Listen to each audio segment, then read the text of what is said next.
बिस्मिल्लाहिर्रहमानिर्रहीम, अस्सलाम वालेकुम। आपका दोस्त यकीन रखता हूँ परवरदिगार ने आपको और आपके अहले खाना को अपनी हिफ्ज़ व अमान में रखा होगा। अफ़गान से आने वाली जो ख़बरें हैं ना, बहुत ज़्यादा कुछ जगहों पे इत्मीनान बख्श हैं और कुछ जगह पे बहुत ज़्यादा तकलीफ़ दें हैं। मैंने कुछ चीज़ें आपके साथ शेयर करनी है इस वीडियो के अंदर। सबसे पहले आपको बताऊँगा कि हालिया तौर पर तालिबान ने कौन कौन से डिस्ट्रिक्ट पर कब्ज़ा किया है और कितनी बड़ी खेप अमरीकी असले की उनके कब्ज़े में आई है, और स्पेशली नए सूबों के अंदर दाखिल हुए हैं तो वहाँ के लोगों ने उनको रिसेप्शन कैसी दी है, वो वीडियोस देखने के लायक है। वो चीज़ें मैंने आपके साथ शेयर करनी इस वीडियो में। साथ साथ मैंने आपको ये बताना है कि जो काबुल में कल खुद कुछ धमाके, दो प्लांटेड डिवाइस के साथ जो धमाके हुए थे, जिसमें एक अली जिना अस्पताल जो पाकिस्तान ने बना के दिया था उसके बाहर हुआ था, और एक दूसरा भी काबुल के वेस्ट में हुआ था। उस धमाके में ना 7 अफराद शहीद हुए हैं, जहाँ भाग हुए हैं, वट एवर। बहरहाल मेरा यकीन है कि जिनको पता ही ना हो हमें मारने वाला कौन है, और वो शहीद ही है ना, मासूम है अगर कल भाग हुआ।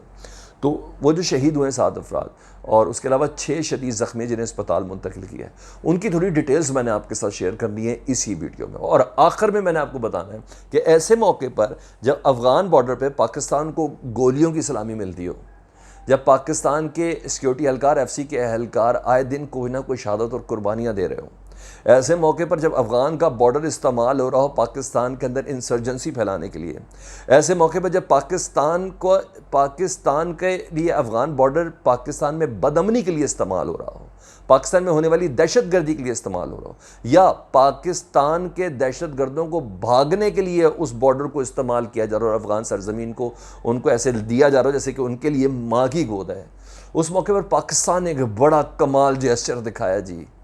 और ये जेस्चर बड़े ज़र्फ़ की बात है, वो भी मैंने आपके साथ आखिर में शेयर करना। तो सबसे पहले मैं अपडेट्स आपके साथ शेयर कर दूं। सबसे पहले तालिबान के हवाले से, तालिबान ने कंदूज़ में दाखिल हुए हैं, फातियाना फुटेज है और रिसेप्शन बड़ी ज़बरदस्त है जी। और कंदूज़ में दाखिल होते हुए, कंदूज़ का एक डिस्ट्रिक्ट है अलियाबाद डिस्ट्रिक्ट, इस अलियाबाद डिस्ट्रिक्ट के डिस्ट्रिक्ट हेडक्वार्टर पर तालिबान का कब्ज़ा है, और इस वक्त जब मैं आपसे बात कर रहा हूँ खूब गोलाबारी चल रही है, और इब्तिदा में दर्जनों अफ़गान फ़ौजियों ने यहाँ सरेंडर किया है तालिबान के सामने, और तालिबान इनके ऊपर बिल्कुल कोई तशद्दुद नहीं कर रहा उस फुटेज के हवाले से। और सबसे बड़ी बात यह है कि जब इनको वो किया है तो ये अकॉर्डिंग टू ट्विटर अकाउंट्स, बाकी तो मैं आपको बता दिया है मैंने आपको कि आरियाना बताता हूँ, तलो बताता हूँ, इसके अलावा दीगर ख़बरों के सोर्सेज में बताता हूँ, लेकिन जो ट्विटर अकाउंट्स है ना वो बड़ी हैपनिंग्स देते हैं, वो बताते हैं कि असल हो क्या रहा है इनसाइड में। और असल इनसाइड में ये हो रहा है कि उनको बड़े अच्छे से पता चल गया है कि अफ़गान फोर्सेस को कि अगर हमें कोई गुफ्तगू करनी है, अगर हमें कोई इस मुल्क के अंदर अमन व अमान चाहिए, तो हमें टेबल पे टॉक करनी है। ये अफ़गान फ़ौजियों को बावर हो चुका, लेकिन अभी तक अशरफ गनी को बावर नहीं हुआ हुआ है। लेकिन अभी थोड़ा इंडिया का पुश है ना, वो 11 सितंबर तक ये सारे पुश सारे पश हो जाएंगे। 11 सितंबर के बाद पिक्चर बहुत चेंज है। इसको लिख लें, इसको आप लिख लें, बल्कि 11 सितंबर का आखिरी दिन उसके बाद लिख लें, क्योंकि जिस तरह मुझे काबुल के अंदर सराउंडिंग्स कवर होती हुई नज़र आ रही है ना तालिबान की तरफ से, वो बहुत पुरयकीन है। मैं ये नहीं कह रहा कि मैं तालिबान की आपको कामयाबी बताऊँ तो उन्हें नुकसान नहीं हो रहा। अगर मैं दूसरी फुटेज भी दिखाऊँ ना जिसमें तालिबान इस लड़ाई के अंदर जो मारे जा रहे हैं उनकी फुटेज दिखाऊँ तो वो तो तौबा या अल्लाह, ये चैनल ही आप दोबारा नहीं देख सकेंगे। वो फुटेज भी बहुत भयानक है। लेकिन मेरी आदत है कि मैं ये लाशों शाशों की बातें ज़रा कम करूँ, मैं उन चीज़ों की बातें करूँ जो अमल की तरफ हों, जो ऐसी चीज़ें हों। तो बहरहाल Afghan forces there just realise that कि यार इसका कोई मसला नहीं है, तो इसलिए बहुत ज़्यादा दर्जनों अफ़गान फ़ौजियों की इतलात हैं कुंदूज़ प्रोविंस में अलियाबाद डिस्ट्रिक्ट के अंदर, कि जहाँ उन्होंने, इतलात नहीं है फुटेज है यार, उन्होंने उसको सरेंडर किया और अपना असला उन्हें दिया। तीसरी बड़ी हैपनिंग है जी फरा डिस्ट्रिक्ट की जी, फरा प्रोविंस की जी। अमरीकी असला इतनी बड़ी खेप, अब मैं नाम ले लेता हूँ ताकि आपको आगे थोड़ा शो ऑफ हो जाए।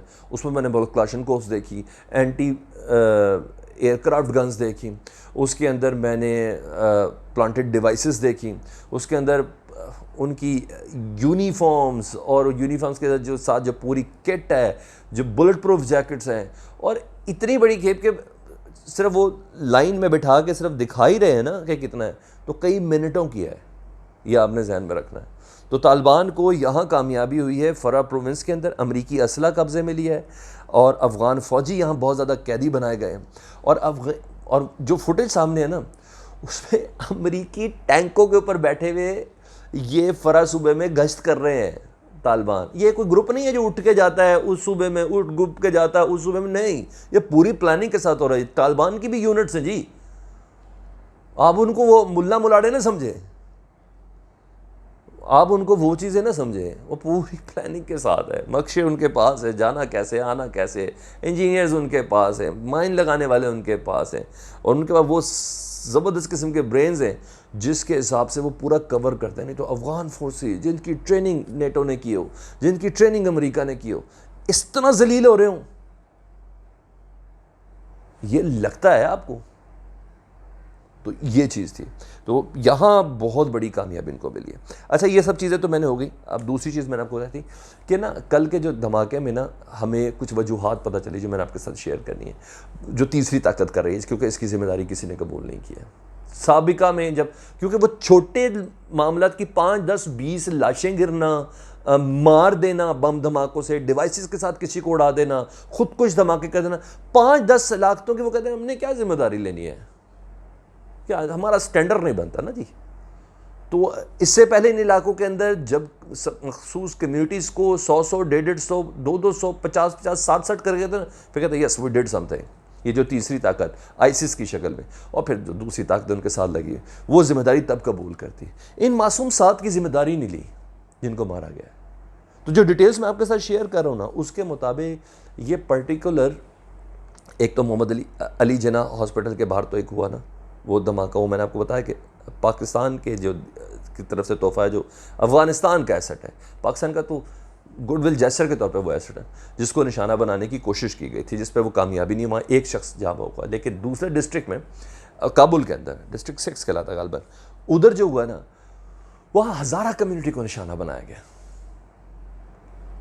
और मिनी वैन के पे टाइम डिवाइस लगा के जिस वैन के ऊपर वो सफ़र करते हैं ना, उस पे करने के लिए गया था, उसको निशाना बनाया गया था। और 3 बंदों की शनाख्त हुई है, और नाकाबिल शनाख्त वो 3 बंदे, जिसमें 2 बच्चियाँ हैं और एक शख्स है जिनका पिछले 24 से 36 घंटे में उनकी लाशें नहीं शनाख्त हो पा रही थी। काबुल के तमाम अस्पतालों में छान मारा था, तमाम पुलिस स्टेशन सो कॉल्ड जितने भी हैं, लाशें नहीं मिल रही थी, और आज सुबह उनकी लाशें मिली हैं। माँ बाप ने पता नहीं जैसे तैसे कैसे शनाख्त किया। उनका थोड़ा प्रोफाइल मैंने आपके साथ शेयर ज़रूर करना था, कि मासूमों के मुतालिक भी बताऊँ ना, क्योंकि मैं रोज़ आपको बताता हूँ इतने चले गए, इतने हो गए, इतने हो गए, इतने। थोड़ी सर बेरहमी से हट के थोड़ी ज़रा मैं दूसरी बातें भी आपको बताता हूँ। तैयबा मूसवी है जी, एक बच्ची, इसमें क्या खूबसूरत शानदार बच्ची है, स्कार्फ उन्होंने पहना हुआ, जब तस्वीर उनकी सामने आई। फ़ातिमा मोहम्मदी हैं। अच्छा, इनमें से एक मुलाजिम है अफ़गान फ़िल्म डिपार्टमेंट है, और उससे मुतल्लिक जो उनका मीडिया रिपोर्ट करा है, बड़ी टैलेंटेड ये बच्चियाँ थी, फिल्म मेकिंग में, प्रोडक्शन की तरफ थी, अफ़गान कल्चर को उजागर करने के लिए ये थी। पर बदकिस्मती से इनका ताल्लुक़ हज़ारा कम्युनिटी के साथ। आर्टिस्ट बच्चियाँ थी। एक है कि सैयद मुर्तज़ा सादात, 5 बच्चों का बाप था, अकेला कमाने वाला, वो भी, उसको नहीं पता मुझे क्यों मारा गया है। हाँ, जो मारा गया उसके हिसाब से मिनिस्ट्री ऑफ इंफॉर्मेशन ये कहती है कि दरअसल ये जो बच्ची है ना, तैयबा मूसवी, ये हमारे साथ मिलने के लिए आ रही थी। हाँ, दरअसल ये कह के मारते कि आपकी शनाख्त ऐसी है, आपका अकीदा ऐसा है, आपका मज़हब ऐसा है, आपके चेहरे के खदोखाल ऐसे हैं कि आपको जहाँ देखे हमारा मारना बनता है। शायद वजह यही बताई जाती है, क्योंकि अभी तक मैंने हिस्ट्री देखी, बहुत पढ़ा, एक बुक भी मैं आपको कह देता हूँ, अगर आपने पढ़नी है तो काइट रनर पढ़िएगा, उस पर मुझे काफ़ी चीज़ें समझ आई कि इनका क्या है, बस इनको मारना है।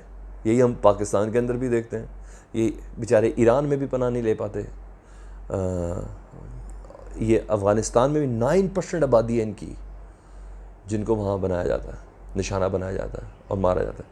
बलूचिस्तान में आप देखते हैं वहाँ इनको कैसे निशाने, 50-50, 80-80 जो लाशें सड़कों पर रख कर कई कई दिन तक एहतजाज करते हैं ना, पुरम, वो यही हज़ारा है, इन्हीं को काबुल में निशाना बनाया जाता है। और जो यहाँ जिम्मेदारी लेते हैं ना, वही वहाँ भी जिम्मेदार हैं।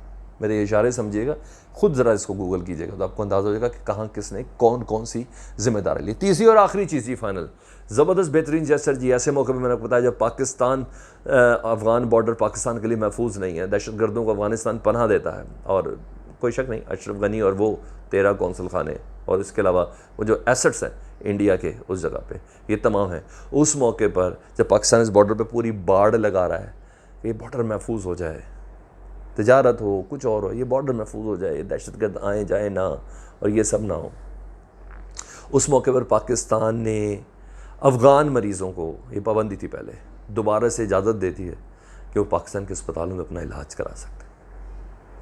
यानी आप हमें ज़ख्म दें, हम आपको मरहम देना चाहते हैं। शायद इससे बड़ी बात मौजूदा हुकूमत हो, पाकिस्तान की हुकूमत हो, सारी बात इदारे उसमें शामिल है, पाक फ़ौज है, शायद इससे बड़ी अखलाकियत की कोई बुलंदी नहीं हो सकती कि हम अफ़गान के अंदर अमन भी देखना चाहते हैं, आपके मरीज़ों का भी इलाज करना चाहते हैं, आपके लोगों को पनाह भी देते हैं, और हमें बदले में हमारे सिक्योरिटी इदारों को गोलियां मिल रही हैं। ये भी थी बात जो मैंने आपके साथ शेयर करनी थी। अपना ढेरों ख्याल रखिएगा। अल्लाहुम्मा सल्ली अला मुहम्मदिन व आले मुहम्मद।